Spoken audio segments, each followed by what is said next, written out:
lorsque Dieu te mettra face à une autorité que tu as identifiée comme étant l'autorité que Dieu a mise sur toi, elle peut être familiale, elle peut être dans le travail, dans l'église, au niveau des autorités politiques, ainsi de suite. Quand tu as identifié l'autorité, l'erreur numéro 1 que tu dois éviter, c'est la double identité face à l'autorité. Parce que trop de gens sont pas vrais. Le problème, c'est que lorsque tu rencontres une autorité et que tu acceptes l'autorité, que tu te soumets à l'autorité en étant double, en gardant une double identité, en n'étant pas vrai vis-à-vis de cette autorité-là, tu te mets en difficulté parce que tu te mets dans la position d'un mercenaire au lieu de te mettre dans la position d'un vrai fils. Et Dieu n'en a pas besoin de mercenaires dans sa maison. Il bâtit avec les fils. Parce que les fils bâtissent la maison, mais les mercenaires accomplissent des tâches. Et là où on accomplit une tâche, on a un salaire. Mais là où on bâtit, on a une récompense. Mais cela vient par votre capacité à comprendre que je suis face à l'autorité déléguée, certes, mais derrière il y a Dieu. Et donc, mon engagement, si j'ai identifié cette autorité, je dois être un homme sincère pour ne pas être en train de me comporter comme un mercenaire, là où je suis censé me comporter comme un fils. Le fils va au-delà de la tâche qu'on lui donne. Le mercenaire reste sur la tâche. Jérémie 48, verset 10.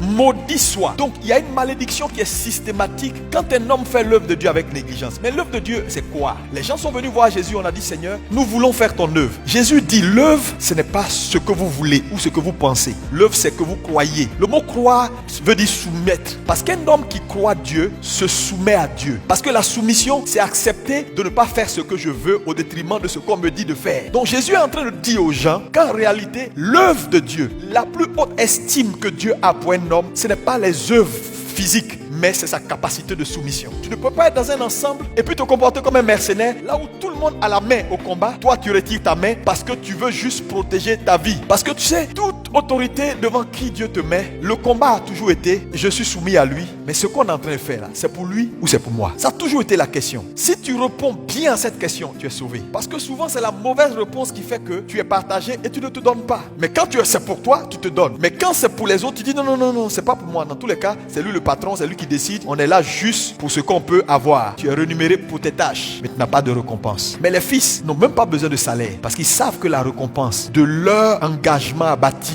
et à tenir les mains du leader vient de Dieu. Et vous allez voir que les vrais fils ou les vraies personnes soumises à l'autorité avec un cœur entier ne ratent jamais leur récompense. Néhémie 2, verset 18. Néhémie, à un moment donné, il n'était pas le seul juif, mais il savait que les murailles de Jérusalem étaient en ruine. Moi, j'appartiens, c'est ma communauté. Il s'est levé, il allait bâtir sans état d'âme. Donc vous allez voir que très souvent, les personnes qui tombent dans le piège de la double identité sont dans l'église sans être dans l'église.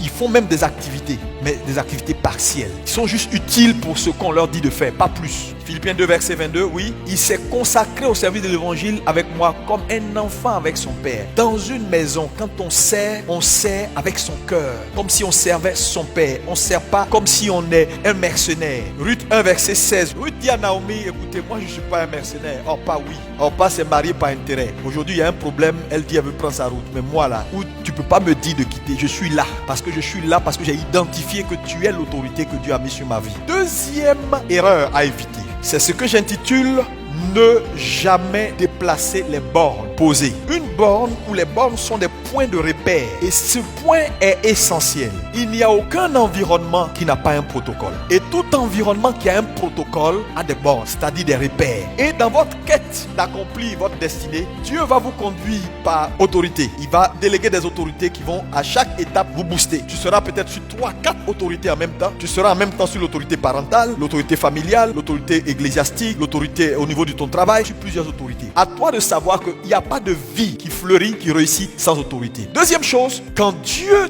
t'identifie une autorité et te soumet à cette autorité, tu dois comprendre que tout environnement a un protocole. Et c'est la découverte de ce protocole et le respect des repères dans le protocole qui garantit ton succès dans l'environnement. Et donc, l'une des rues de Satan dans la quête d'avancer et d'être sous autorité, c'est qu'à un moment donné, il fait en sorte que tu grandis et tu arrives à un point où tu veux faire les choses par toi-même. Mais en voulant faire les choses par soi-même, on déplace souvent les bornes sans le savoir. Parce que les bornes représentent être quoi? Des repères. Donc si les bornes sont des repères, alors elles sont indispensables. Indispensables pour toi parce qu'elles te donnent de la direction et elles sont plus que nécessaires pour ceux qui viennent après toi parce qu'elles leur donnent aussi la direction. Donc un enfant de Dieu qui déplace les bornes fait du mal à la génération qui suit. Parce que si tes parents avaient déplacé, toi tu n'allais pas voir clair. Donc il y a des bornes qu'on ne déplace pas. Mais pourquoi Dieu exige que dans notre soumission à l'autorité, on doit veiller à ne pas déplacer les bornes? Parce qu'en réalité, la soumission à l'autorité, c'est pour le respect des bornes. Parce que Dieu travaille par génération. À chaque fois, il venait, il dit, Isaac, je me présente, je suis le Dieu de ton père.